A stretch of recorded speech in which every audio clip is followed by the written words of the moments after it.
And welcome back, everybody, to another episode of Around the Bases with Bubba and Mo, episode 74. And Mo, it may be our biggest one yet. How you doing, man?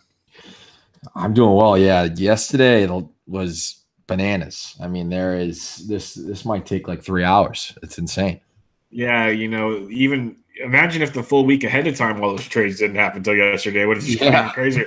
We got to discuss a lot of them last week. So without wasting any time, let's get right into it. We'll start with the some may say the worst trade of them all. It was Roberto Osuna to the Houston Astros for Ken Giles and a couple prospects and some decent prospects, actually. And, it's good for Ken Giles to get out of Houston and all that good stuff. I think the first part we need to talk about here is Osuna going to Houston. And first off, what's your thoughts on that before we get any farther on that? Yeah, I think we tried to organize this in a way that we, go division by division in order, AL, NL, et cetera, et cetera. But I think this is obviously the easiest one to talk about. And, we talked about the Osuna part of it, where I think it was like 3 weeks ago, where, unfortunately he's going to come back.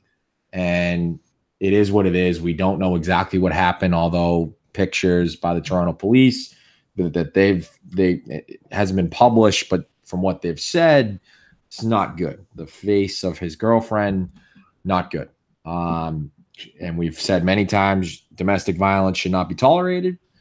And now all of a sudden, it's after the Astros had a zero tolerance policy by previously releasing one of their prospects, Danny Vasquez, when surveillance footage emerged in which he is seen striking a woman multiple times and dragging her down the stairs. Well, because there's no footage here, quote unquote, yet that what Osuna did.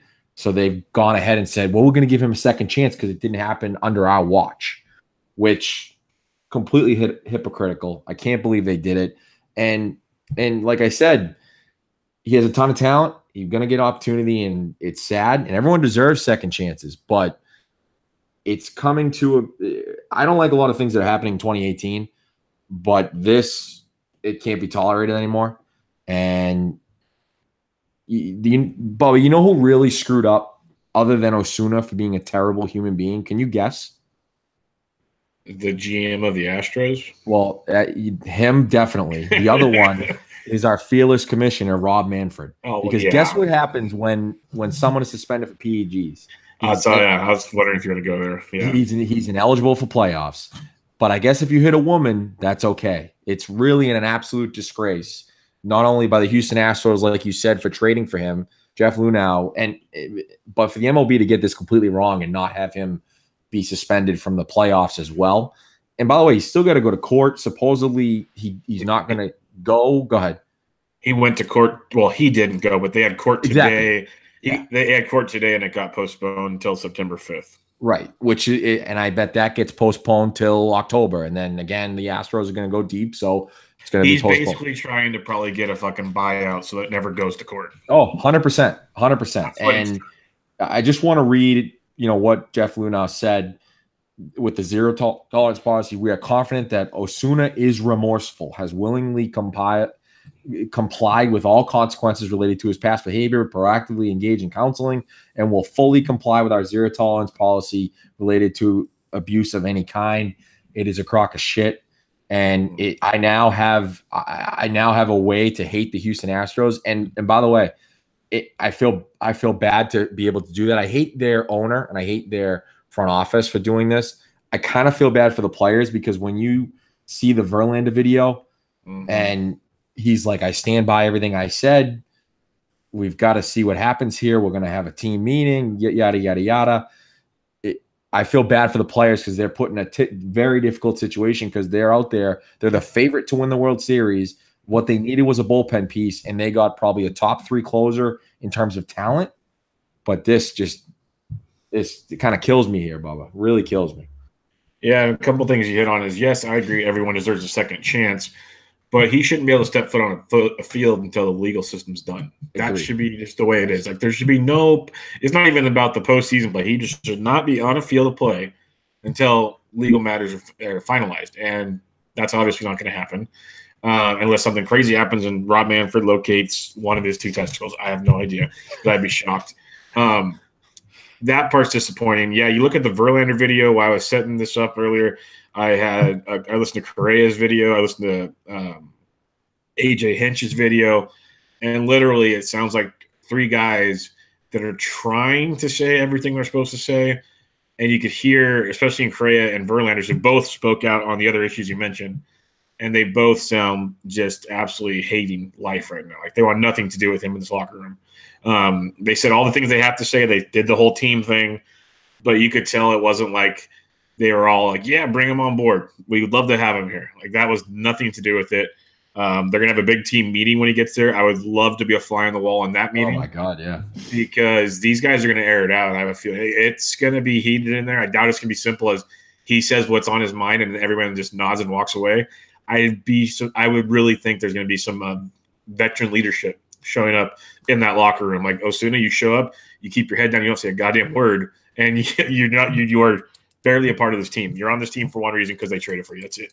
This could affect the clubhouse. I mean, it really could. I mean, why would you I understand that you need a closer. You really did, but I just don't get why it had to be this guy. The thing is, though, is they don't need a closer because Rondon's been good. We'll get to Ryan Presley, who they picked up, who could be a closer in the making. Yeah. And Giles, yes, he went to the minors. Yes, he's a mental midget. He actually pitched really good in his last few appearances in Fresno. He could have just needed to get his stuff together and bring him back up. It's just getting his slider together. That's it. Yeah, and he looked really good in his last few appearances in Fresno. They have Peacock, for Christ's sake, who saved all the games in the World Series. Like they have so much depth. They did not need this trade at all. It is just ridiculous that they did it, and we could beat this into the ground. And that was totally the wrong word to use. I apologize for that. Yes, yeah. But that was not what it was meant to be. Right. Let's talk about the Ryan Presley part of this and kind of move away from Osuna. This was a great move. I was pumped when they did this. I thought this was all they needed to do. Like I said, I love this guy. He's a really good part of the pen. He gave up a couple prospects from him. Nothing crazy big, but for the Twins were crazy big. And I think he's a great arm, throws heat, 13K per nine. Lots to like here. What are your thoughts on Presley going to the Astros bullpen, making it even stronger? Yeah, he's figured it out. Right-handed pitcher, throws 95, 96, slider curveball combination. So throws his fastball about, just a tinge under 50%, and then throws his slider and curveball about, 25, 25. He's got a career high 17.7 swing strike rate, lowest contact percentage of his career, just under 65%. 3.42 ERA, 3.18 FIP, and a 2.74 Sierra. So he, like you said, he's been very good. He kind of snuck up on me a little bit, and now I kind of wish the Red Sox were in on him. But this is a good deal for them for sure. I mean, like you said, the Twins just really need for now all the prospects they can get because they've had a down year. You would think in that division they would have had a better year than they had. Some injuries that they've had, starting pitching took longer to come back, and and Irving Santana and whatnot, and Lance Lynn, took too long out of the gate because he signed late to get going for them, and that's kind of a sad thing. And they didn't have a year that they thought they were going to have. So good trade for the Astros, and the Twins just needed to just kind of stockpile some prospects here for next year. Yeah, and they did a good job of the stockpiling. And Matt Trueblood of Baseball Prospectus wrote an article about Presley like a month ago. It was like when he wasn't even on the trade block, about this is the closer one team didn't know they had. And it was really cool reading up on it and the way he's adjusted his pitch spectrum, like you're saying, the results he's been getting, and so on and so forth. Really good young arm, well, kind of middle-aged arm now for baseball terms, but a good arm to add to that pen. And solid move for the Astros. Like I said, that's all I thought they needed to do. Heck, last year they got Francisco Liriano. Would have been a lot better than the other trade they made. Yeah, and they knew they were getting they were having Peacock go to the bullpen and whatever, and now they have Colin McHugh. So yeah, like you said, they don't have the traditional bullpen per se, but they've got a lot of good, decent live arms in there. Let's get to the evil empire, the New York Yankees, as we kind of go AL East, Central West, and so on into the NL. The New York Yankees here, I mean, we've got a few things going on. We've got a big injury, and we've got a couple trades. They already traded for Zach Britton before. They've added Jay Happ, and they've added Lance Lynn. So they've just added two more arms, one arm for their rotation, who will probably be in their playoff rotation if they do make it to the NLDS. And then Lance Lynn, who can spot start here and there and maybe push them to a 6-man rotation. He's out of long relief today as they're losing 7-1 as we tape on Wednesday against the Orioles. What do you think about those two acquisitions? Well, we knew they were going to get a starter. That was just a matter of who, not if. And they got J.A. Happen. They go and grab Lance Lynn. And like you mentioned, Lynn came out of the pen already today for Sonny Gray. And the issue with the Yankees all year, and we've talked about it, is the bullpen's great. The starting rotations has been shaky. You know, Severino's even having hiccups right now. CeCe's been almost their most consistent arm. Tanaka's come back from injury, and he's actually looked pretty decent. And we saw him actually, after a rough year last year, pitch great in the postseason, or really good in the postseason. So those are definitely things to look at there. I think Hap's a good move there. He knows the division really, really well. He's actually pitched well against the division. I think I saw stats against the Red Sox or something. I think he's pretty darn good against them. He's got their number. Yeah, he's so 3 or something like that. Yeah, he's pretty good actually. So you look at the moves, and we can talk about the grand scheme of all of them later or whatever. But it's like it was like a chess match between all the big teams: the Yankees, the Red Sox, the Astros. They kind of all just kept going in a circle, and one guy'd make a move, and then 24 hours, another guy'd make a move to kind of make that move on top of that move. It was just one after the other of how we're going to shore it up, and a lot of the teams contending in both AL and NL, they were making moves to just add strength to strength instead of just trying to fill holes, which was very interesting to see. So I think they're good moves. The Lance Lynn one, I think, might actually pan out better than Hat because his ability to eat up innings in a bad game might come into play really big to not have to tax the important parts of that bullpen, which we saw used over and over again in the postseason. Now, Lynn can come in and say the 4th inning instead of bringing in, David Robertson or something. It changes a lot of that factor and makes it so much deeper and so much more dangerous. Yeah, I completely agree with those two. I mean, Yankees fans were kind of underwhelmed by Lance Lynn. He's been much better lately in the last couple months. He's had a couple shaky, in the last week or so, but for the most part, he's been pretty consistent in terms of, the end of May, June, and then the beginning of July. And it just, like you said, it's just deep. It's just, you need pitching, especially in September, and especially obviously in the playoffs, to give you chances because you don't know what's the deal with Sonny Gray is. CeCe's old. He's, like you said, very consistent, but old. You just don't know who you can trust in that rotation. Let's get to the big injury news, Bubba, and that's Aaron Judge, who's out at least 3 weeks with a chip fracture in his wrist. To me, now, Sale is on the DL. Maybe we'll talk about that after this, but I'm not worried about that. But this, you seemed a little worried yesterday on the text message. Well, you never want to see a left elbow inflammation out of nowhere. You know what I mean? I don't know, whatever. But yeah, Aaron Judge, this doesn't seem like a 3-week injury. I'm no doctor, but a chip fracture in your wrist, it doesn't seem like a 3-week. Seems like 3 weeks and then reevaluate, rehab. What are your thoughts on that injury? Well, if he has Andy Pettis doctor with the Yankees, it could be 3 weeks. But it's not good. It's not good. It's good for me in my bet with the A's homering, big 3 homering more than the Yankees big 3. Yeah. It's tremendous for that because Gary Sanchez has shit the bed, and now Aaron Judge goes out. And, we've always talked about hands and wrist injuries for power hitters is never a good thing. So that makes my bold call at the beginning of the season look really good all of a sudden. Oh, yeah. But on a real baseball note, it's 3 weeks. That's, I think, the grand most optimistic thing you can think of. Right. If he's back in 3 weeks, that's amazing. Like you have Wolverine healing powers. I guess it's freaking crazy. He might come back in 3 weeks, but I'd be shocked. He's gonna have a massive, brace or cast on his arm or wrist when he's hitting and stuff. How's that going to affect his swing? There's gonna be a lot of interesting factors in play here to see how that affects Aaron Judge. And the thing is, if you're the Yankees, you don't want the wild card game, but you're pretty much in the playoffs already. Why rush him back? Because you need Aaron Judge in the postseason. So it'll be interesting to see how they handle it. Not good by any means, but we pretty much know who the big 4 are going to be, and then the A's are battling out for the 5th. So the Yankees' playoff hopes aren't in dire needs, and you already traded for that pitching depth. Why rush him back? Yeah, you wouldn't think. You just got to hope Gleyber Torres, Greg Bird, Andrew Har really kind of pick up the slack here as young guys. But I mean, they're not winning without Aaron Judge. I don't think that's a hot take. They need Aaron Judge. I go as far to say they need Aaron Judge more than they need Giancarlo Stanton. That's what I'm going to go with.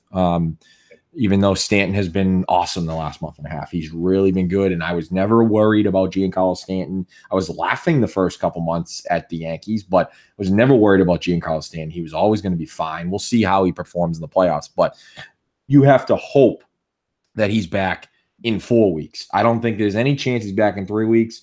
You got to hope it's more of a 4 week at 5 week at most, and then try to compete with the Red Sox. But this series this weekend is huge. Yep, very, very big. Let's talk about your Red Sox. Pedroia, we talked off on how he's pretty much likely done, and I think this move definitely signals something in that direction as they trade for Ian Kinsler, a couple minor leaguers in return as expected. But I didn't think Kinsler was coming your way when we talked last time. That kind of surprised me of note. But it's an interesting move. I love the backstory of how Kinsler couldn't beat out Pedroia at Arizona State, so he transferred in college, and now he's taking a spot with the Red Sox. I think that's pretty funny. But when you look at Ian Kinsler, this is your Red Sox, how do you feel about this? I like this move. I think in terms of look, I get he's second in DRS, defensive run saved, in second baseman, 13th overall in the entire league with 10. So defensively, I want you to try to guess. I'm gonna have another little game with you. I want you to try to guess what Eduardo Nunez DRS is. Oh. What's Kinsler's? Give me his number for reference. Kinsler he's DRS is 10.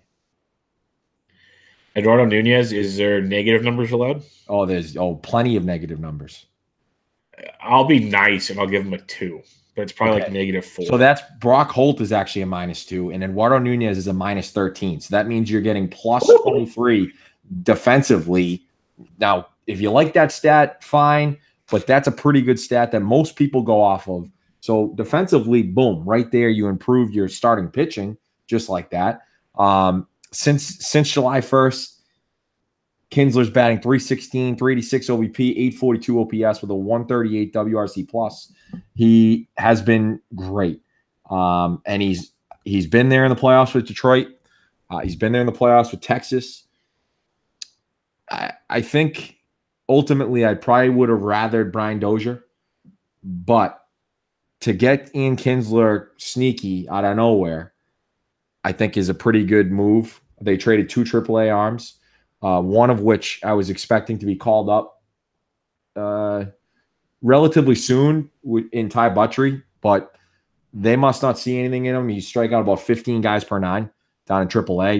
He's having a very, very good year, like sub-2 ERA. So the Angels might get a piece there. It's nothing crazy, like not a top prospect, but the AAA arm who could turn into a middle reliever here and there. So you enjoy the Ian Kinsler trade, and it was after Devers went on the DL, it was even bigger because now you got to move Brock and you got to move Nunez over to third. Hopefully Devers can come back, but when Devers does come back, make no mistake about it, Kinsler's your everyday second baseman, and Nunez and Holt go to the bench. No, I completely agree. That's why I think it's a great move. Nunez has been extremely disappointing this year, and you need a staple figure there to go with Bogarts up the gut. So I like that quite a bit because now you can you have JBJ, Bogarts, and Kinsler up the middle. That's a pretty solid center of your defense. Yeah, completely agree. All right, let's get to the Rays. One of my favorite trades. This one was shocking. I saw your tweets. You were very excited about this for the Rays. Shocking to me by the Cardinals, and I know we're going to get Joe on. We have to get Joe on in the next few weeks to talk about the Cardinals and talk about this trade. This was shocking to me. Tommy Pham to the Rays for a few minor leaguers. Absolutely shocking. A bunch of stuff going on. Mark Saxon come out again with – he had the Bud Norris and Jordan Hicks thing earlier, and now he has the Tommy Pham, not really being a good soldier, quote unquote, per se. Tommy Pham came out and refuted that whole thing. But this is a good get for the Rays. This guy, even though he's having a down year compared to last year, he's controllable for, I think, 3 more years. And 2022. Yeah, and his peripherals are there to say, Yeah, he may not be the player he was last year, but he's in the middle of what he is this year and last year, and that's still a 4-WAR player if you look at it that way. I think this is a great move for the Rays, and they just continue. Earlier this year, I think, Bubba, we were critical of what they did with Corey Dickerson, and he's been great. But this move is awesome.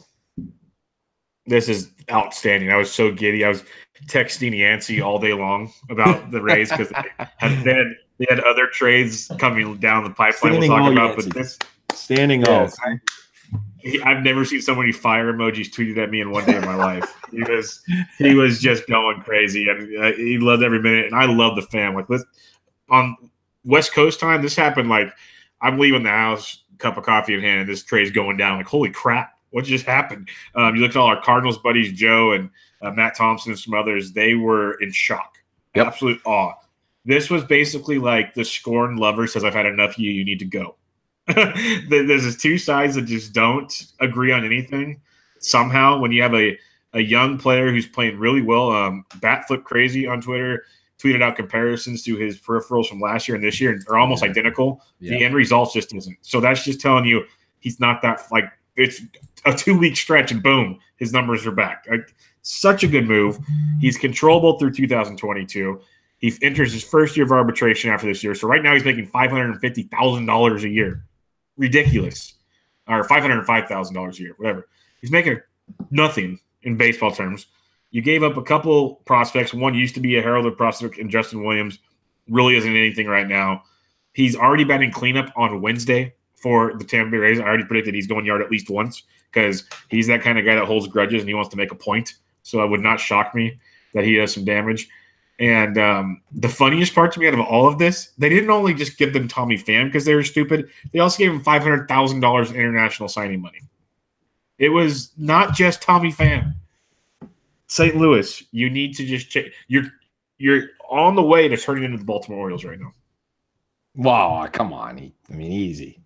If they keep making moves like this, they are on their way to being the ball. They kept Bud Norris and gave up Tommy Pham. Yeah, we're gonna jump into there's so many trades. I think next week we'll have to jump into the Orioles and jump into the Cardinals, and maybe teams like the Twins and whatnot. But yeah, the fact that the Cardinals, just a side note, could sign and have Bud Norris and Miles Michaelis be what they just DFA'd Greg Holland, by the way. Yeah, but the fact that they could sign those two and have those two be tremendous, and then be in this position today and have the whole Holland thing blow up. I mean, they've lost their draft picks from the whole, Astros gate thing. Alex Reyes is out. I mean, Wainwright's probably done. Waka. I mean, it has been a disastrous year for them. But yeah, the Rays, tremendous. Carlos Martinez can't complete a start off the DL ever. Yeah, they should shut him down for the year. But the Rays, tremendous deal for them. On the Cardinals side, the last point that I'll make about it is they basically said, "Oh, we've got too many outfielders because Harrison Bader and Tyler O'Neill are ready, so we're just going to give Pham to the first team that will take him." I mean, I know they probably got a decent prospect back because you have to with somebody who had a 6-WAR year last year with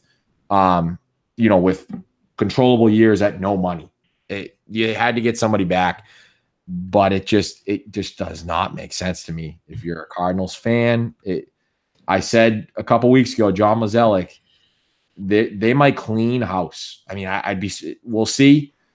And we'll get Joe to tell us that in a couple weeks, but they may clean house here.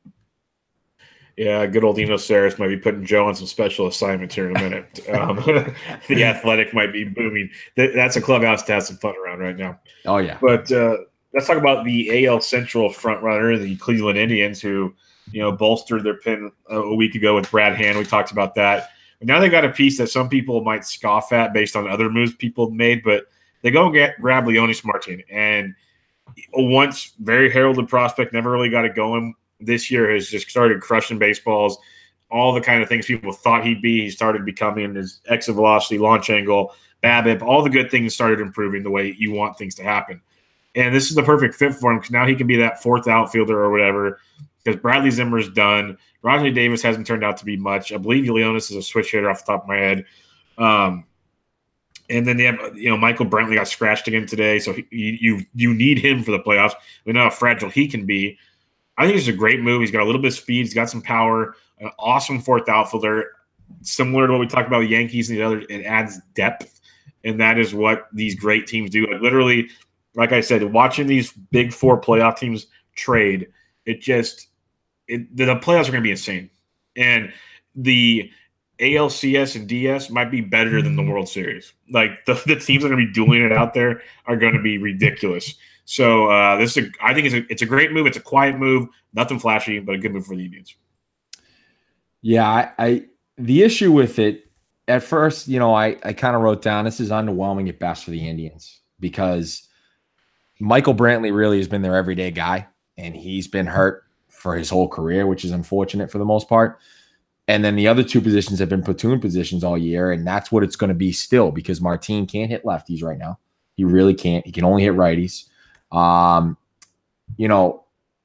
Everyone thought, and I did too, that they would go get Adam Jones, and then they'd be done, and they'd have Brantley and Jones in the outfield, and then they'd platoon in right field. But when you go and look at the stats, again, I'm going to bring up DRS because it's just there, and it's just so bad for what Adam Jones has been his whole career, where age is catching up with him. He's a -15, which is like last in outfield. Martin's a 3. The bat isn't so different. So I think overall the Indians probably did pretty well in an underwhelming outfield market. They would have had to get creative, which, I mean, maybe they didn't know Tommy Pham was available. Like clearly the Rays made calls, but if Tommy Pham was available and all of a sudden went to the Indians, that would have been an incredible deal for them. Maybe they would have to give up a little bit more prospects than they already had. For that 12 hours that Bryce Harper was available, they had him going to the Indians they wanted Shane Bieber and Bradley and whatnot. But yeah, I think it's not bad. I agree with you saying, but it's kind of underwhelming to me, even though most of their offense comes from their infield. So it's just fine to me. I'm not pushing them above anybody because of that. I did because of Brad Hand, not because of Leonis Martin. Yeah, that's fine. Let's get to the Mariners. Last AL team to make a ton of deals here. Jerry DiPolo traded Jerry's always making deals. They traded for Zach Duke and Adam Warren for relievers, and then they traded for Cameron Maybin. So no huge names in there, but names that possibly will be able to help them, right? Yeah, the pitchers I'm not going to go too deep in. They're not like flashy, but they're actually good middle relief, inning eaters guys. Zach Duke's actually been a good lefty out of the pen. And Adam Warren's been pretty good. And there's just really no more room for him in New York. So that's pretty basic stuff. The one that made me really intrigued is Cameron Maybin. Coming into the preseason, he was a guy I really liked in Miami as a trade piece coming up, and his ability to steal. And he started getting hot in the last month or so, hitting for average, a little bit of power, running bases. And what this really tells me is D. Gordon is staying at second base, and Robbie Cano is going to be platooning, maybe. Like, this gets really interesting because Cameron Maybin's going to be your center fielder, and you got your outfield positions pretty set, unless some days they put Gordon back to center and then put Maybin in the corner outfield spots. But it definitely brings another veteran to that roster. It beefens it up a little bit without having to break the bank. So I like that Cameron Maybin get quite a bit. Yeah, not terrible. And I'm pretty sure DiPolo already announced that he was going to be D. Gordon was going to stay at second base because we can't just fool around with the guy. And then next year we'll move him back. But it makes sense because, this team without Cano has gotten them there, and Cano can't play in the playoffs because of the PEDs. So it makes sense. But when he comes back, that's going to be interesting. But yeah, like you said, Zach Duke, decent lefty. Warren, which is crazy about the Yankees bullpen. Warren would be like your typical like last relief guy, and then just bullpen is just completely insane. So nothing crazy by the Mariners, but just more depth to give Scott Service some options there to get them into the playoffs, even though I don't think he's gonna. Yep, depth, and depth. Let's go to the Philadelphia Phillies, a team after changing my mind last week and calling them the best team in the NL East and smoking the Nationals. They made me feel so much better this last week in my prediction. They grabbed Aaron Loop, a nice reliever out of the pen, good lefty type guy. Then it's Drupal Cabrera, veteran, to bring to the middle infield, which is kind of weird because they have some abundance of infielders, but I get it. He's been playing every day with all the different injuries they've had. But the one that hits home the best to me is Wilson Ramos catching. I know Alfaro's been kind of playing well, but he gives them that veteran presence behind the dish. The park upgrade for hitting alone from Tampa Bay to Philadelphia is going to be outstanding. And for 2 months, it's a great trade that the Rays were able to make. They bought him for next to nothing a couple years ago, and they flipped him for prospects. Rays baseball to its finest. So it helps both teams out a ton. But I really like what the Phillies did. They added depth. They added a stable piece behind the dish, and they're ready to make a push.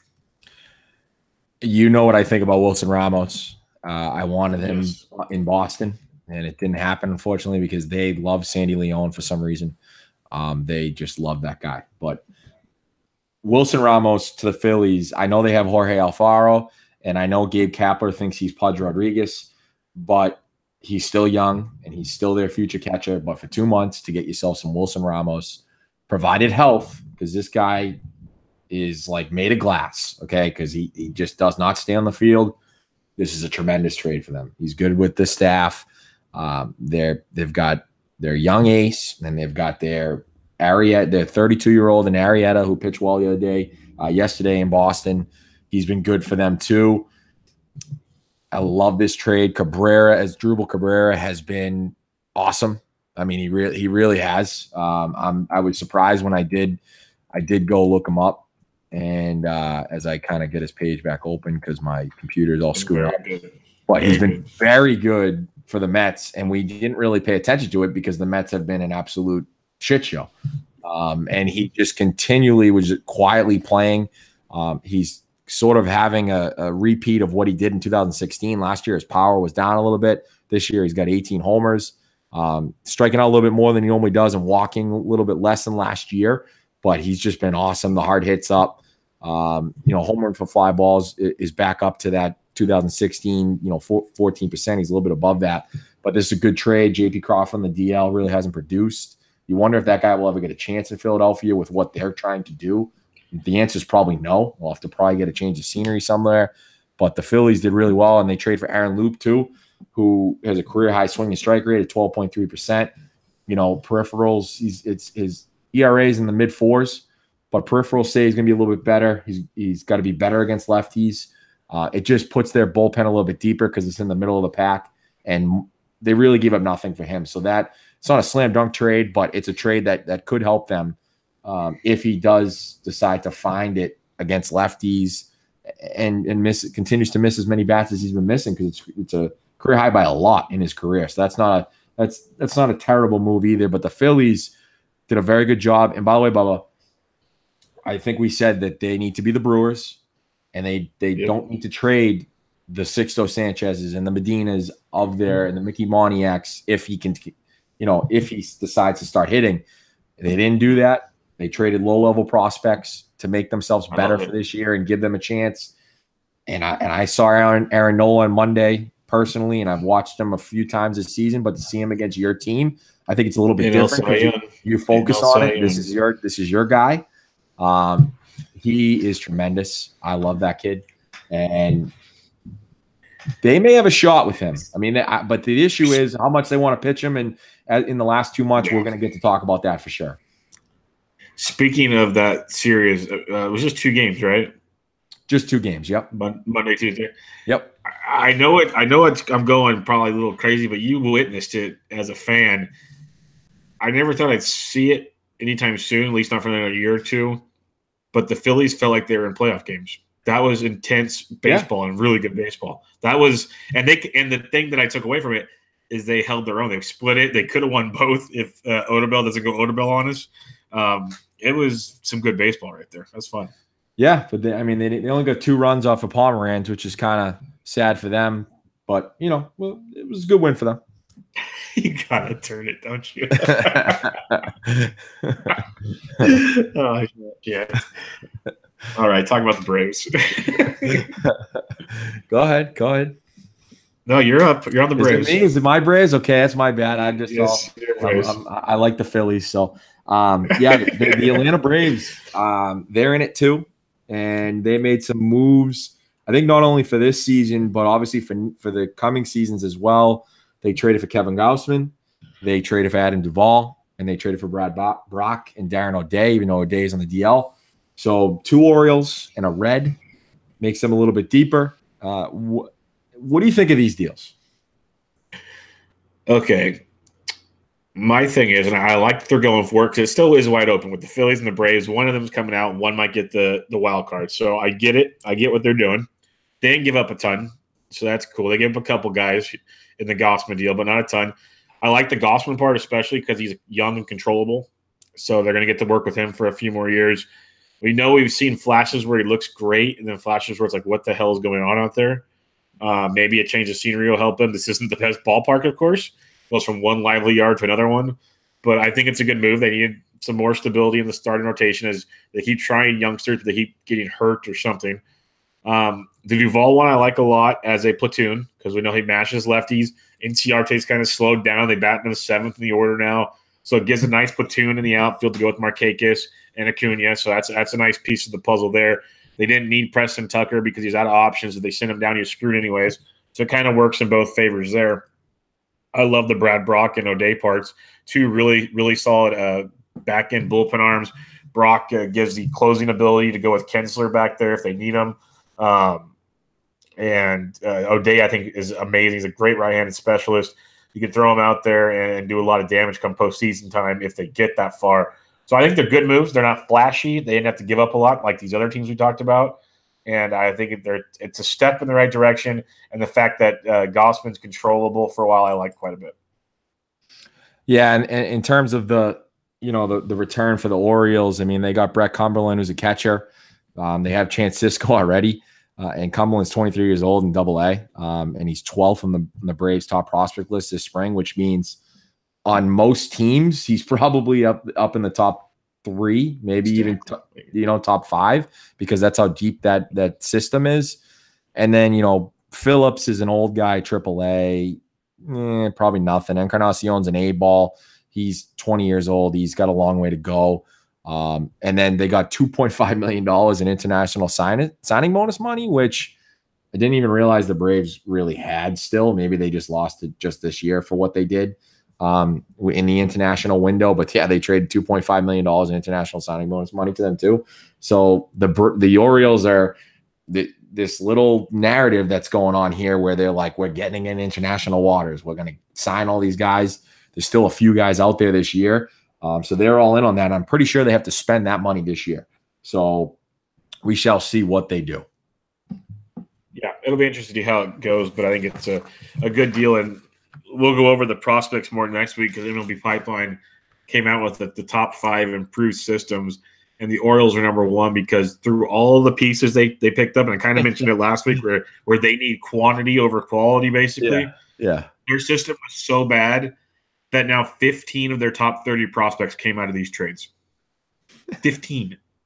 That is ridiculous. Yep. That is embarrassing. It's really bad. Some of those guys weren't top 30 in the systems they came from. Yeah, and it's really, really bad. I mean, but we'll talk about that. It's wild. Yeah.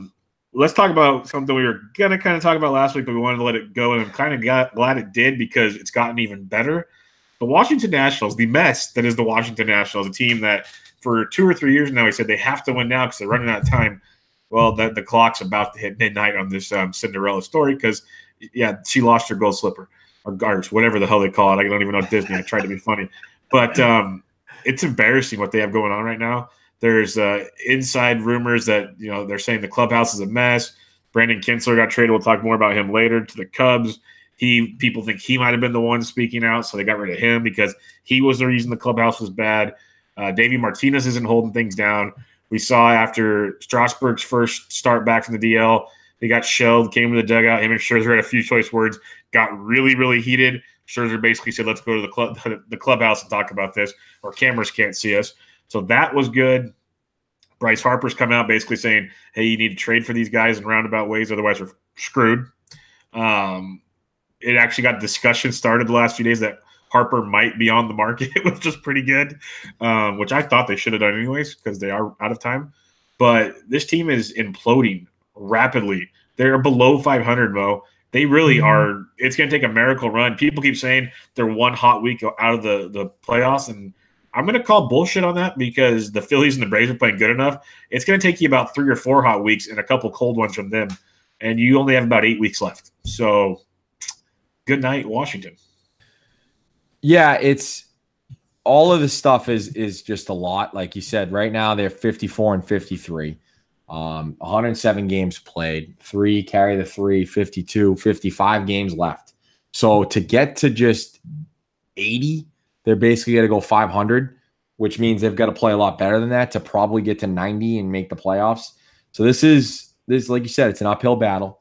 And now they had to release Sean Kelly because he threw a tirade last night, threw his glove to the ground. The ump was telling him to play. The ump was trying to tell him to play quicker, to pitch quicker, and then he was looking towards the dugout. The dugout wasn't doing anything for him. Mike Rizzo called it a selfish act, and it's not like he's terrible. He's serviceable. He's been decent. So for them to just release him, I mean, that organization is screwed. Like really, like you got to probably win 90 games to make the playoffs, and it's going to be very tough for them. Hey, they scored 25 runs on the Mets last night, so maybe that's a start. That lineup is very good. Daniel Murphy's getting hot a little bit. They need Strasburg to get back. Without Strasburg, it ain't happening. It's not happening. Sean Doolittle's hurt. So if they don't come back in the next week, it could be over unless September is like an absolutely incredible month for them. Although you look at it, they're only 5 back. Let's put it this way. So it's an uphill battle. They've got to jump 2 teams because they're probably not going to jump into the wild card race because they've got to jump like 6 teams. I'm excited for it. And while I'm going to bring it up real quick and have some good radio here, I want to see what their schedule is in September because I hope to God. Well, the Mets and Marlins are going to help. The Mets and Marlins will help for sure. But I hope to God that they play. Yeah, see, they play Philly and Atlanta 6 straight games on the road from the 10th to the 16th. And that's it. And then they finish with Miami, Mets, Miami, Colorado. But they're done with it. They've got 7 games left versus Atlanta, Bubba. And they've got 9 games left versus Philadelphia. Okay, so they've got to make those games count. And their schedule really coming up in August, September is not easy. They're on the road at St. Louis, at Cubs. Say what you want about St. Louis. They've got Milwaukee at home. They've got Cubs at home for 4, St. Louis. So other than that stretch with Miami and the Mets, this is not an easy schedule for the Washington Nationals. And I'm not saying they're done like other people haven't either. I said 2 months ago they were still going to win it. You're going to say they're done? They're done. Done. They're done. Okay. So Bubba on August 1st, 2018 of our Lord Jesus Christ has said that the Washington Nationals are done. I'm almost there. And by next week, I could say yes. I can't do it yet because they've got Gio Gonzalez, who's pitching better. Roark's pitching a little bit better. Tommy Malone had 9 Ks and 7 innings today. Who the hell knows what he's got going on? That's what you're holding on to. That's what you're holding on to. I'm just saying that they get these random starts because I told you what they were a couple weeks ago when we talked about them with their 6.52 ERA. It's just not that bad. It can't be that bad. A question I have for them, and yes, they have the talent there. They've been hurt a lot of the years, so they haven't really played together. And we saw what their offense did yesterday. I know they're not going to score 25 runs every game, but they are a very good offense. The thing that's weird is they didn't make any moves. But they didn't go and try to make their team better where everybody else was that was in the race. Well, that really would concern me. So they got Herrera early, which is what they needed. A starting pitcher, I would have liked to see them get a Lance Lynn. I really would have. That would have made sense. But maybe the owner said we're not giving anything up for anything because of what we got going on now. And I'm very surprised. I'd be surprised by that. But yeah, I understand what you're saying. But at the same time, their moves are Daniel Murphy getting healthy, are Steven Strasburg getting healthy, Gio Gonzalez pitching better, Doolittle getting healthy. Because before the season, there weren't a ton of moves to make. And then all of a sudden Juan Soto came out of nowhere, and he's like the revelation. So, and I'm not sure what moves they had to make other than a low-level starting pitcher. That's the only move I could have seen. Yeah, fair enough. Let's go to the Milwaukee Brewers. This is going to be a fun 2 months for the Milwaukee Brewers for what they did, okay? First, they went and got Mike Moustakas for third base, which means Travis Shaw was going to move to second base. And then they traded for Joakim Soria to make their bullpen even better than it already is. And then at the final hour, they went and they got Jonathan Scope from the Baltimore Orioles to get this, Bubba, most likely play shortstop. Yep. So now we got Travis Shaw playing out of position at second. We got Scope playing out of position at short. This is going to be very, very interesting defensively for the next couple months. Yeah, you got Eric Thames and Aguilar sharing roles and maybe trying to put things back in the outfield, which would be scary. And you got Yelich and Kane and Braun out there, and Braun's probably out of position at this age of his career anyways. What they remind me of, and I tweeted it out yesterday, they remind me of a very good slow pitch softball team where everyone hits the crap out of the ball. But you know what I mean? Where like you put guys out of position just because they need to be in the lineup. Yep. It's just okay. Well, I need all your bats, so let's see where you can play and maybe not completely screw it up. That's where we're going to put you up. Well, we had my buddy 6'6". He played shortstop yesterday, so there you go. That's what we got going on here. Yeah, it makes me laugh. I'm pumped that the Brewers go for it, and we've seen this in the past with them. When they go for it, they go for it. I will give them that. And they didn't give up too much, I'd say. The Johnny VR part was interesting. Do you want to flip it for the Orioles for a second? He's going to get everyday playing time. Maybe, fantasy-wise, stolen bases and whatnot could be interesting. But talking Brewers, I like it. I like the fact that they realized, okay, our starting pitching is not great, but now we have so much pitching depth. Now, like we talked about the Yankees, we shorten the game tremendously. Like, get through the lineup 1.5 or 2 times, and we'll take over from there. If you have a great outing, you let us rest. It's outstanding. We're going to score a boatload of runs on most nights, unless Max Scherzer is being Max Scherzer.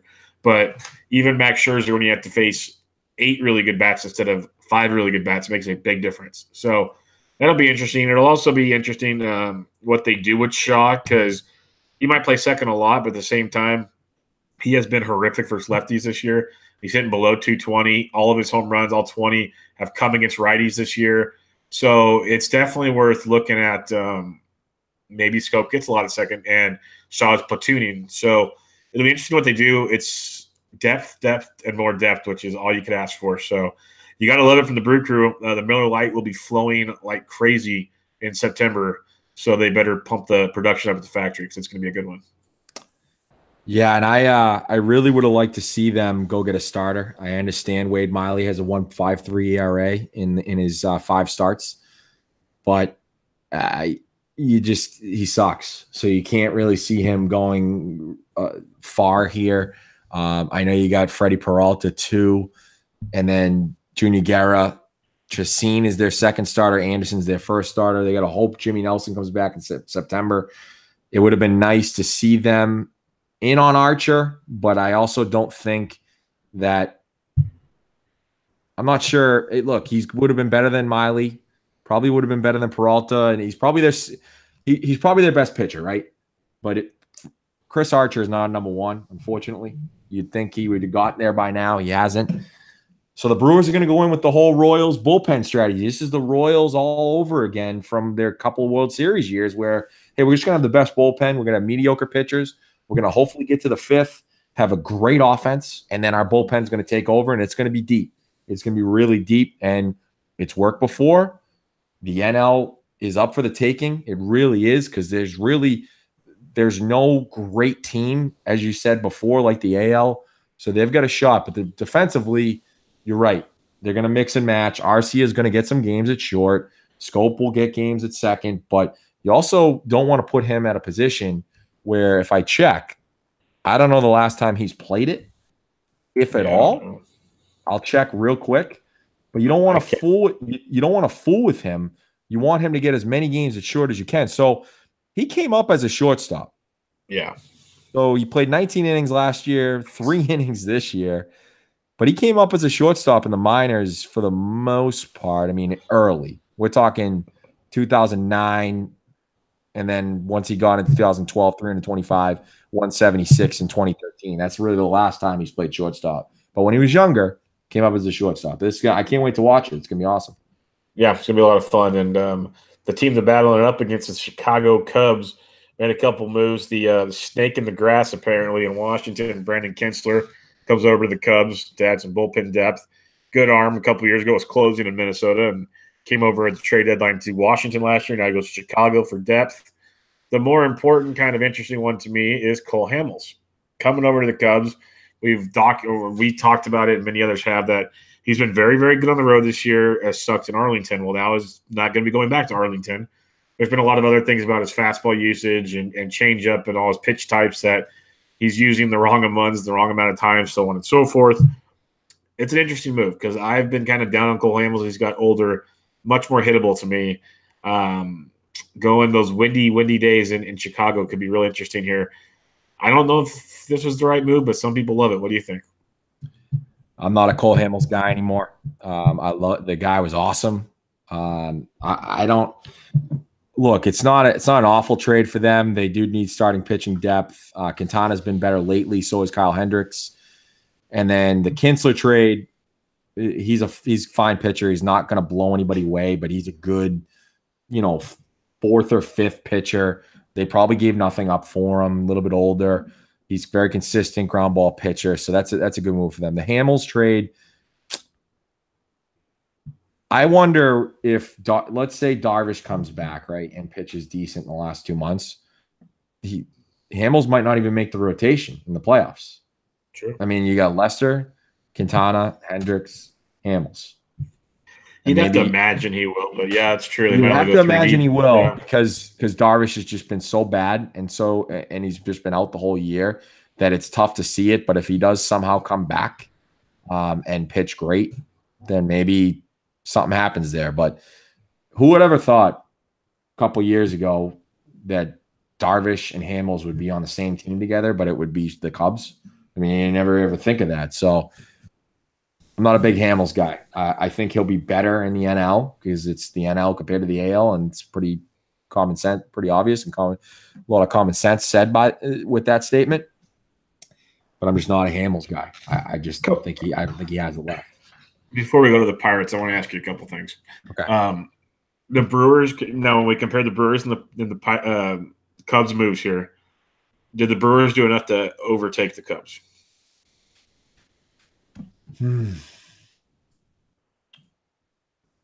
I'm gonna say no. Okay. Secondly, you being a Theo guy, does he not know how to evaluate pitching?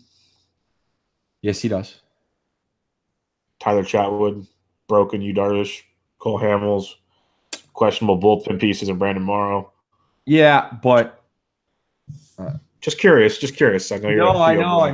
I mean, we liked the Chatwood move at the beginning of the season because it was home road split. I mean, it looked good. I think at this point where he wasn't, I don't think he really gave up any top prospects for Hamels. Now the Darvish deal might bite them for a long time, even though they got Lester's money coming off in a couple of years. When it's going to come to a point where they're going to have to sign some of these guys, and maybe the Ricketts families, they want to go into the luxury tax, unlike John Henry and the Red Sox. They want to go there, and they're okay with it. So maybe that gets there. He must have seen something with Hamels. All I know is Cole Hamels used to have the best changeup by far. I don't think it was close. Yeah. And this year, in terms of value on Fangraphs, it's like -1.6. In his heyday, it was 20 to 28. It was like insane. It really was insane. And his fastball is even worse. So maybe they saw something, like you said, in terms of usage that they weren't doing in Texas that they need to do here. I mean, he's throwing his changeup, other than 2016, he's throwing it the lowest that he's ever thrown it before. Seems to be throwing that cutter a little bit more. Yep. That you do raise a point with the pitching thing, but as a guy developed Lester and then signed him, he brought Kurt Schilling in. He knew when Pedro Martinez and he painted a sock. It's crazy. He knew he painted a sock. It was great shade of red. He knew when Pedro was done, even though he gave probably 1 or 2 good years for the Mets. I don't question Theo, and I want I Theo know. back badly. I just want to have some fun with that. We know how good Theo is. Yeah, no, It's a but bad slew of like, what are you doing, it man? is interesting of what he's done the past couple of years. I mean, Quintana hasn't been what we thought that he was going to be. I mean, we in Chicago is model of consistency. Yeah, that's another one I mentioned. Quintana's been garbage. Yeah, model of consistency. Somehow he hasn't done it here. And then Darvish, that was a weird one, even though they needed a starting pitcher. Whatever, but yeah, this rotation on paper, a lot of big names. Not other than Lester, not a lot of production, but they are somehow.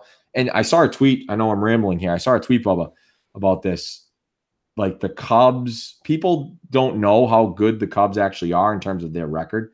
People think that the Cubs are actually like the Cardinals. If you went on Cubs Twitter, that's what I think some of the Cardinals guys that are like, and it's kind of funny to see that, considering I like the Cardinals a lot this year, but it is what it is.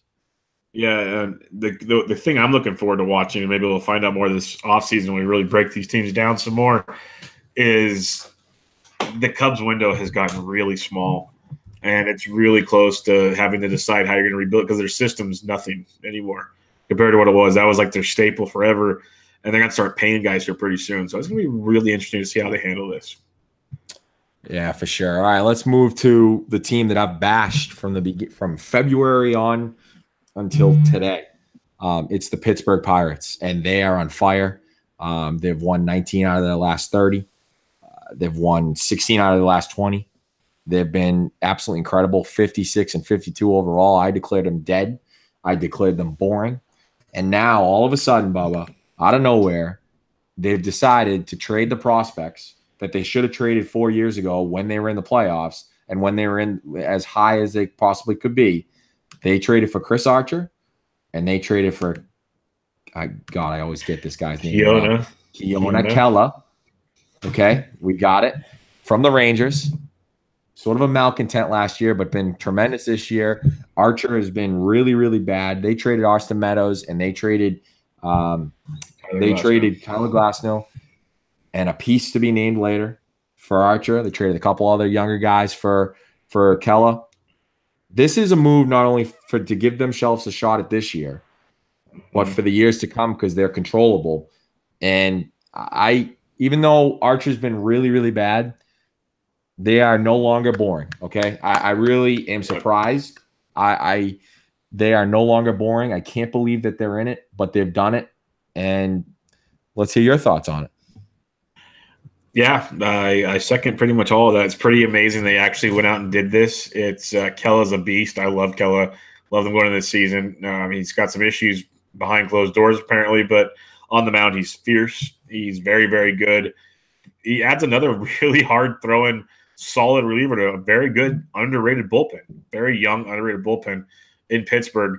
And then the Chris Archer deal, I think, is outstanding. I love the Rays part of it, getting Meadows and Glasnow. Yes, Glasnow hasn't performed to what you'd expect, but it's two MLB-ready arms. Glasnow starting on Wednesday night, for crying out loud.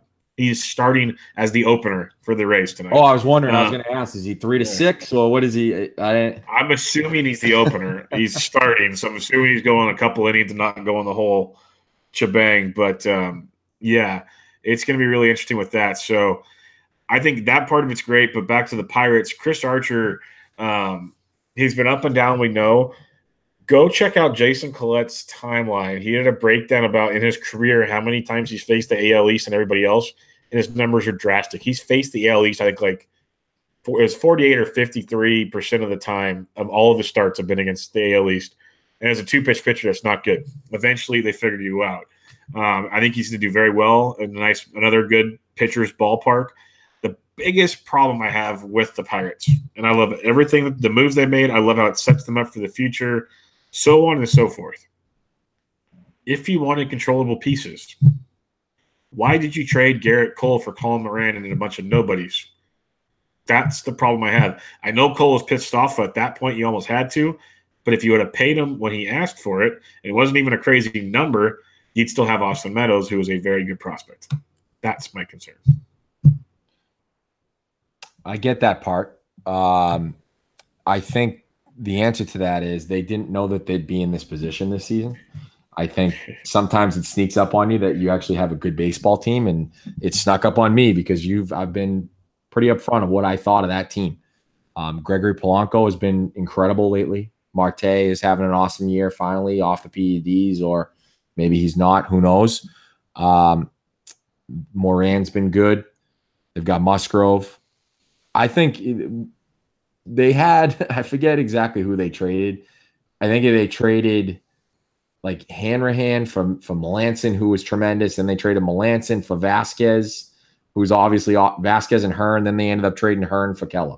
So it's like they've done some great work in like the little bullpen pieces that they're able to find. They're able to develop those pieces. Can they develop the starting pitching is the real question. I agree with what you're saying about Archer. His slider has been not up to standards of what he normally is able to do with that pitch. And that's why he's been bad this year. So that pitch has to get better. And maybe you're right. Maybe some new surroundings, new ballparks, players that have not seen him as much as other players will be fooled by that. And for the rest of the season, maybe he can lead them to the wild card. And then who knows? Like, really, who knows? But at the end of the day, like I started with, bravo to the Pirates, because they're making themselves relevant in a division that you didn't think they would be able to do it, because there were 3 teams that we all thought had a chance to win 85 games and almost make the playoffs. And all of a sudden, you might have 4 teams that win over 80 games in that division. That's pretty good. Yeah, no, it's good for them. They're making it happen. And the biggest take home is what you mentioned, is you guys are controllable for a few more years. So as the rest of their team develops, make a few more moves, they can actually compete. They might be even better next year to compete than this year. Yeah, and they didn't trade Mitch Keller. They didn't trade any of their really, really top guys, depending on what you think of Meadows and Glasnow. They've been top guys for years. We've said we were kind of wondering why Meadows has been sort of still a top 40 guy, even though he's had a few chances and he had a terrible year last year. But now all of a sudden, if you go to the Tampa Bay Devil Rays, go to the Tampa Bay Rays is the last thing, and they end up with Austin Meadows, Tommy Pham. Yep. And they've got already Jake Bauers up. I mean, it's Kiermaier's locked up. So now you get an Austin Meadows, Kiermaier, Tommy Pham outfield, and then hopefully Jake Bauers takes over for first, and they move Cron to DH. All of a sudden, this Rays team, what we thought was going to be an awful offense, is pretty good. Yeah, I love what the Rays have done. So good stuff there. Let's talk about the Los Angeles Dodgers, the favorite in the National League. Should be the favorites in the National League. They already got Machado. We talked about that last week. They go and add John Axford. Yeah, another piece of the bullpen is what it is. But then at the latest hours possible, go and add Brian Dozier, a guy we thought they were going to add last deadline or in the offseason. They go and get him, and I don't want to use the inappropriate terminology here, but they basically bent over the Twins on this deal, in my opinion. And they gave up a couple middling guys and Logan Forsythe, and took on Brian Dozier to just add even more depth. Justin Turner's injured. He can play second base because Forsythe's out. It just adds so much depth to it. Even a great team makes me even better. And this is just stupid what they're putting together in LA. Yeah, the Twins, man, imagine if they got that deal done for Bellinger when people thought they were going to get Bellinger, and then they didn't get Bellinger, and they could have settled on somebody else, and it just didn't work out even though they made the playoffs last year. So we knew when we were texting about it after, a couple of Scope went to Milwaukee and Kinsler went to the Red Sox before that, they didn't really have a place to send Dozier. So they weren't going to get anything for him. They took Forsythe back in terms of the money part of it, but they weren't going to get anything for him. They kind of screwed that whole thing up. But neither here nor there, because they thought they were making the playoffs. John Axford been very, very good against lefties this year somehow. He's a righty, 6'5". He's got closing experience. He's not going to be one of their top guys, but again, a depth piece. Dozier is a great get for the Dodgers. They needed Dozier. That second base position has been just a black hole in the last 2 years. So they needed Brian Dozier. It's a good get for them. Probably going to win that division, although I do like what the Diamondbacks did, and we're gonna talk about them in a second. But Walker Buehler kind of coming back. after we talk about the Diamondbacks, let's make a decision here on August 1st about who we think is going to win the division. So that's what I think about the Dodgers. I don't think we have to go in depth because they needed to make a move for a second baseman, and they did the job. Do you think they have enough starting pitching? As of right now, yes, because Ryu's coming back soon. He's going to have a rehab start this week. He was good at the beginning of the season. So I think, they do have enough starting pitching. Kershaw's got to be Kershaw, though. He's got to be Kershaw. We've always said it all along. If he's not what normally Kershaw is, they're in trouble because that bullpen still isn't great, even though they might have Singrani coming off, a couple other guys coming off DL, got a couple other guys coming off. So I still think they have enough there because Maeda's pitching well. They have to figure out a way to stretch out Buehler a little bit. That's the issue. Yep, agreed. The last team we're talking about here, the Arizona Diamondbacks, made two very good moves. My guy Mike Hazen down there in Arizona. I'd love to have him back. Sup, Mike? He's an Abington guy. So, sup, bro. But Brad Ziegler to the D-backs. Eduardo Escobar to the D-backs. Two very, very good players this year. I mean, Ziegler is it's just been tremendous with the Marlins. I mean, really, he has. We all know what Eduardo Escobar has been to the Twins this year, and that makes it even harder on Twins fans where you got a lot out of him, and, you still haven't had a great year. But two good moves for the Diamondbacks. What do you think about them? I love these moves. Ziegler's been a top 10 reliever this season. If you take out closers, as people like to focus on, as an overall reliever, he's been outstanding. ERA has been great. Gets the job done. Boxberger's been great closing games up, but now if anything slips up, they got a guy right here, and you can leave Archie and Archie's role without having to worry about that. So, again, you're seeing a lot of these contenders strengthening their bullpen. That's a trend we are seeing. In recent years in free agency, we've seen relievers get signed more often. Now we're seeing them traded a lot too. I love this move. I think we even talked about Ziegler when he went to Miami in the preseason that they're just going to trade him. This is a trade chip, and sure enough, they did. And it's a solid move there. I love the Escobar. I have a soft spot or a crush on Escobar. What he's done this year for Minnesota, he's been a DFS darling, and he's just so good because he can play multiple positions. He's a switch hitter. He's got some pop. He's got speed. He makes this team so much better. He can play third base when lefties are on the mound, so Lamb doesn't have to. He can play any of the infield spots, and I absolutely love that depth he brings to that team. And the Twins should actually be happy about this move because if it wasn't for some idiot named Jorge Polanco taking steroids, Escobar would just be a utility guy there, and he never would have got traded. So they maximized the 50 games or whatever. They flipped them for some prospects. They improved their farm system. I think it's a great move for the D-backs, and going to be interesting to see how it all pans out. I don't know if they have enough starting pitching to make the runs. The problem. So I forgot about a couple things. Number one, they traded for Jake Diekman too, which was one of the funnier videos last night because they're actually playing Texas. Oh, and yeah. they picked Jake Diekman up from the Rangers, from the Rangers clubhouse with the bullpen cart and drove him to the D-backs clubhouse. So that was pretty cool. So they added Diekman, they added Ziegler, they added Andriese last week. My boy Clay Buchholz is back in that rotation, so that's very interesting. But Cletus, all of a sudden, Bubba, on paper, okay, that Diamondbacks bullpen looks awesome. Like really really good. It looks really good. Bradley, Hirano, Diekman, Ziegler, Andriese, Bracho, who's been good the last 14 days. He's back in AAA, so maybe he'll be back in September. There's still an opportunity there for the non-waiver trade deadline for them to maybe make another move if they do need something. They got Steven Souza back. They're getting very good years out of Nick Ahmed and Daniel Descalso. Even Alex Avila is somehow hitting a little bit, tiny bit, even though he's been a disappointment. So that lineup very good. I hope David Peralta is okay. At the end of the day, Bubba, who wins this division? I don't think the Rockies are winning. I don't think the Giants are winning. Just between, unless you do, we'll talk about the Giants in a sec. Just between the Diamondbacks and the Dodgers, who wins it? The Dodgers. I still have the Dodgers as well. I wish if the D-backs might have had Taijuan Walker and you don't have a Clay Buchholz or even over Corbin, maybe it's a little bit better. But I think ultimately the Dodgers lineup is like better. If the D-backs could have got like Lance Lynn, they need another starter. They need another starter. I believe in Clay Buchholz, and he has pitched well.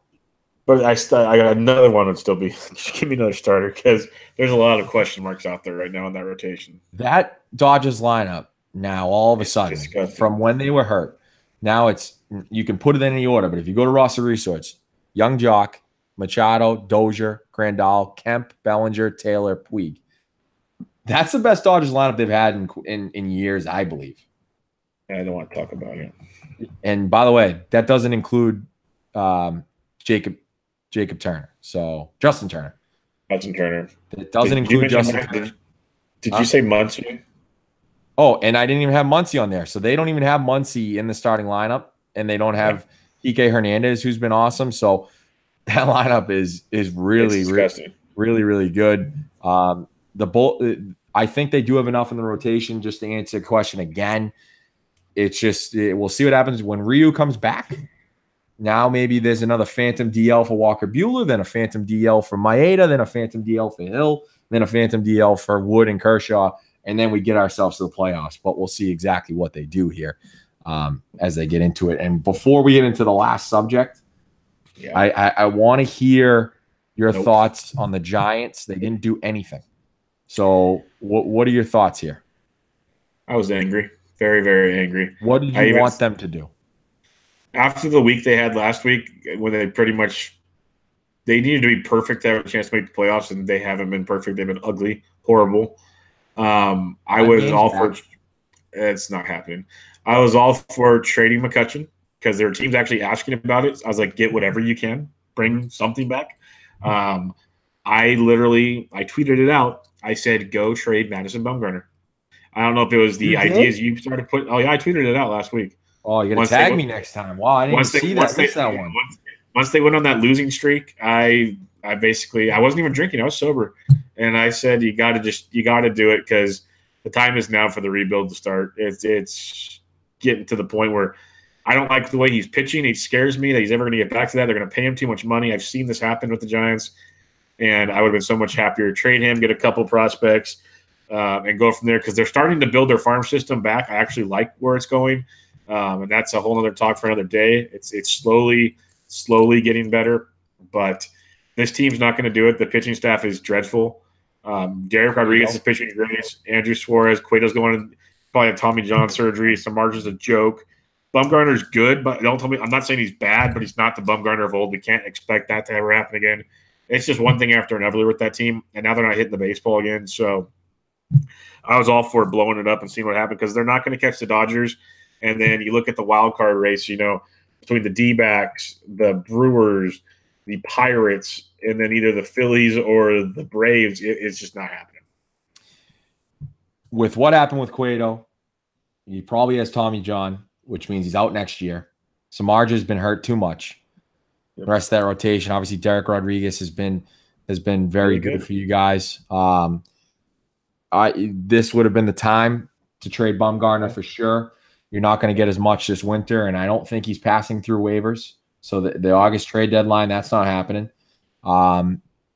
It would have been time to do it, but I understand, what they think of that team. I mean, they're 5 games back, but at the same time, I think Giants fans are very smart, and I think they would have understood why you traded him, even though you're 1 game over 500 now, and you're 5 games back of not only the wild card, but the division as well. And you've got head-to-head games that you're able to win. But I do think that if you looked in the mirror and you said to yourself, is this team a World Series contending team?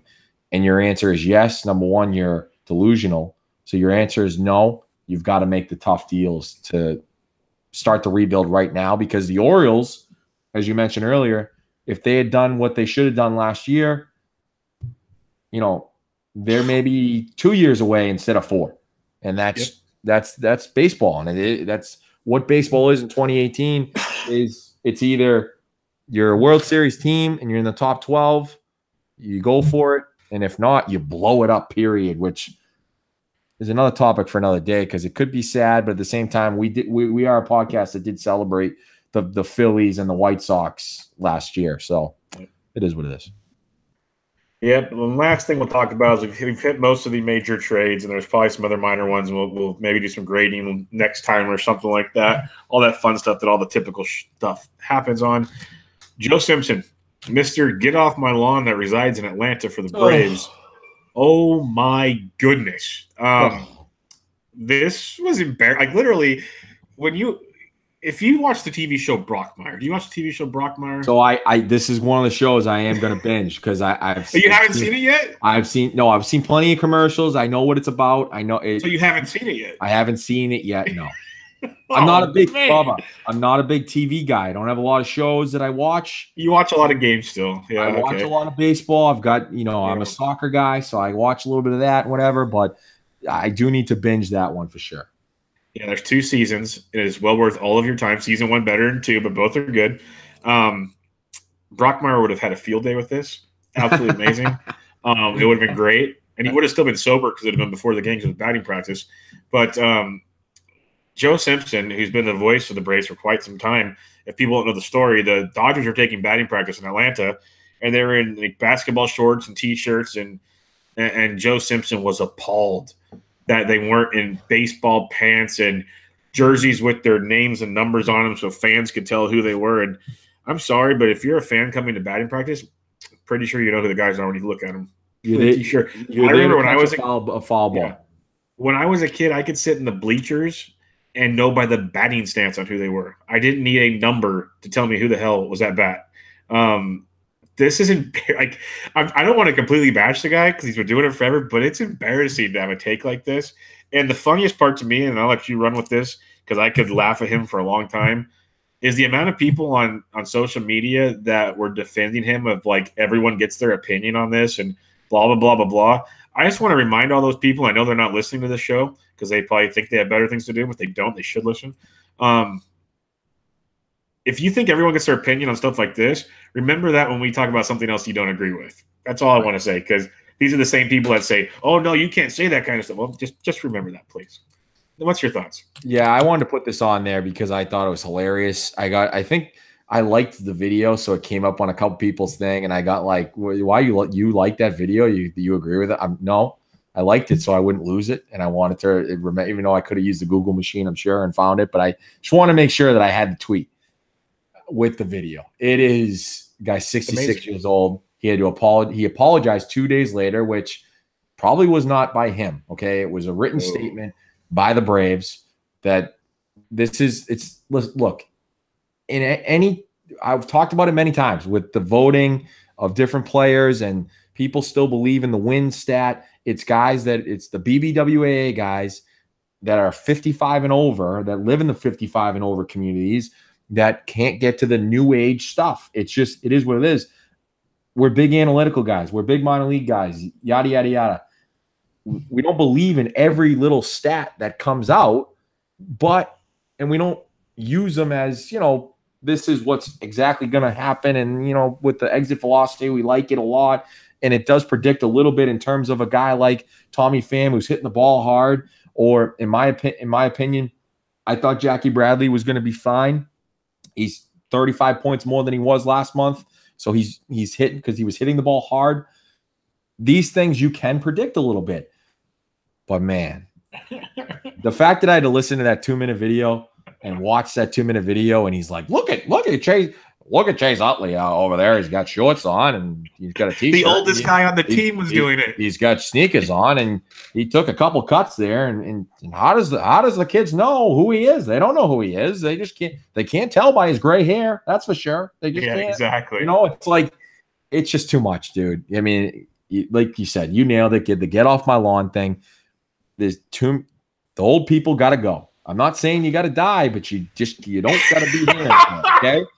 No more baseball for you guys. Go watch it and go tweet at us and tell us that this guy's got 100 RBI, so he's a great player. Well, if you want to use that stat, or this guy's got, Jake DeGrom, he's got 5 wins, so he stinks.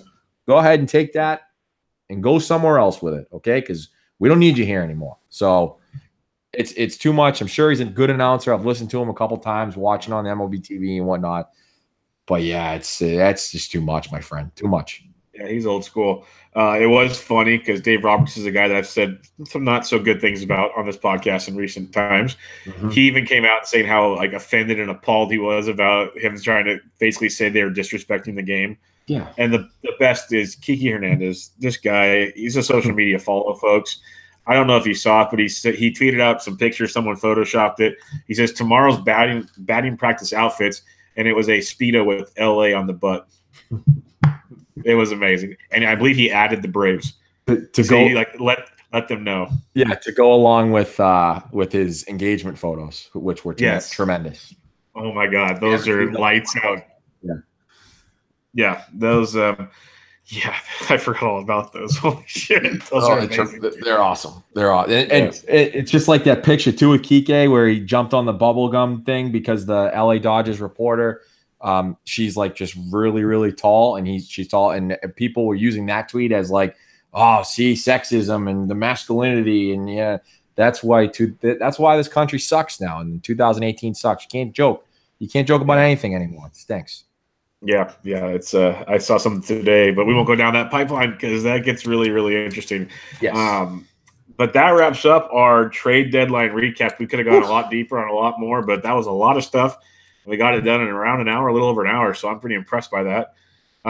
Any final words, Mo? As it's August 1st, we have 2 months of baseball to go before the playoffs. Yeah, I'm sweating right now, Bubba. There's a lot of trades, a lot to talk about. I didn't really move very much, but there's a lot to talk about there, and we're gonna a lot more to talk about next week in terms of some of the teams that, I think we covered most of the playoff teams here, but I think we got to cover some of the teams on where they are. Like you said, we'll talk about the prospects. But yeah, 2 months of baseball left. I'm going to enjoy the Yankees, Red Sox. Hopefully the hand, foot, and mouth disease doesn't hit the Red Sox this weekend for J.A. Happ. We got to make sure we stay away from that if possible. I was just about to say Thor's coming back tonight. J.A. Happ now has hand, foot, and mouth disease. So hopefully by the time we talk next week, you didn't get it being in the Northeast like the rest of those guys. I know they're in New York, but they're coming your way. So. No, I'm going down to Connecticut this weekend, so I'm going to be a little bit further away. So, hopefully they fly over me and don't take a bus by me, and we'll be all right. Good. With that being said, everybody, go check us out on Twitter at AroundBasesPod, and then all the listening places you prefer: iTunes, SoundCloud, Spreaker, Spotify, Stitcher, and on YouTube. So go check it all out. Give us a rating and review. This was episode 74 in the books. Catch you guys next time. See you.